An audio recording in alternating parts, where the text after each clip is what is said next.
So ayun, basic tips na mga boss. So pag magbabalik tayo ng ating tie rod bar, so make sure na ibalik natin itong pinaka lock na to.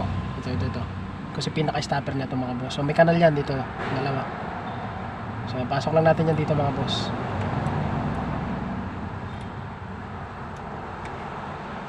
So ayan, tapos pwede na natin kabit to.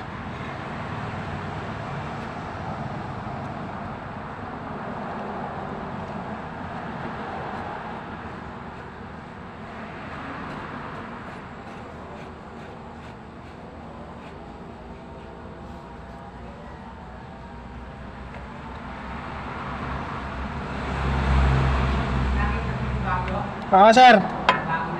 Opo. Tapos yan mga boss. So pwede natin higpitan yan gamit ng ating yabi tubo. So yun.